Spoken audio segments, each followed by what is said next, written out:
So, in our last journal entry, we talked a little bit about your first memory.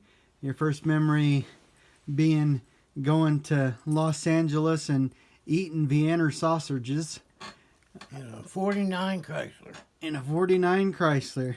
So, can you tell us a little bit about what it was like getting there to California and what it was like growing up as a young boy there in the City of Angels? Yeah, it was quite a great place.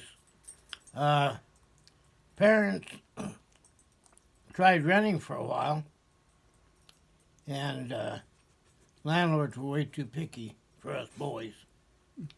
One would chewed us out, or chewed my mom and dad out, because we was sitting on his picnic table.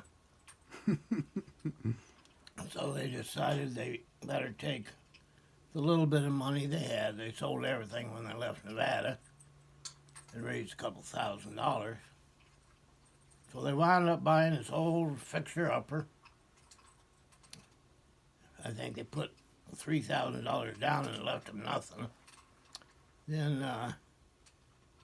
to furnish it, we sat on apple boxes. They were made out of wood in those days. And my dad got a hunk of plywood and a couple sawhorses. That was our table. And we camped on the floor until we could get some beds and stuff.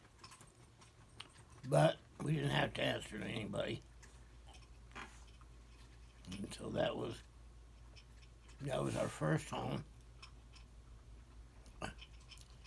36, no, wrong number. Wrong house. Can't remember that house address. But anyway,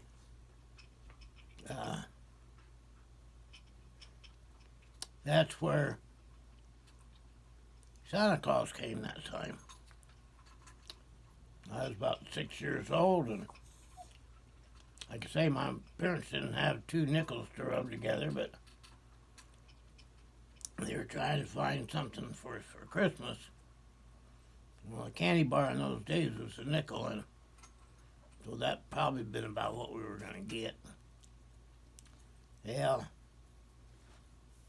Christmas Eve, there was a bang on the door. We were in bed.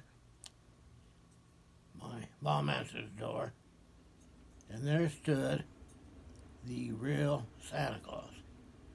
Every bit of 6'6", fully decked out in Santa Claus clothing, and said, "Where's them horn-off boys?" Well, my mom says they're in bed. Well, you best get them up. So she went and got us up. Well, we was rubbing our eyes and looking at this giant Santa Claus. He had a handicapped helper with him, and he had the big bag of toys.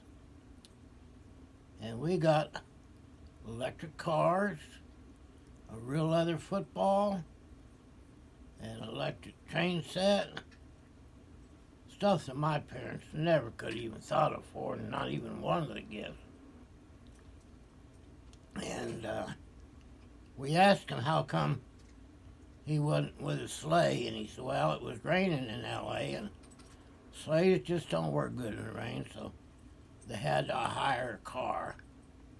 So there was a big green station wagon parked out front. That was quite a doings. My brother tried pulling on his beard, but it was a real beard.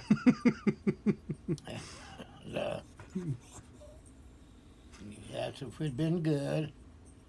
Of course we had, except for Frank Jr. He was the one pulling on his beard. Anyway, it was the most wonderful Christmas. Well, my parents called all the media to find out who or what organization sent Santa Claus. Nobody knew. Nobody had an idea. A few days later, it came out in the Los Angeles Examiner newspaper that the real Santa Claus had visited 6 homes in Los Angeles, and our names was one of the list. And so, yes, I still believe in Santa Claus. Thank you, Dadu. That's a wonderful, wonderful story. Um, Unfortunately, that concludes our time for this particular entry, but we will do lots more in the future. Sounds good.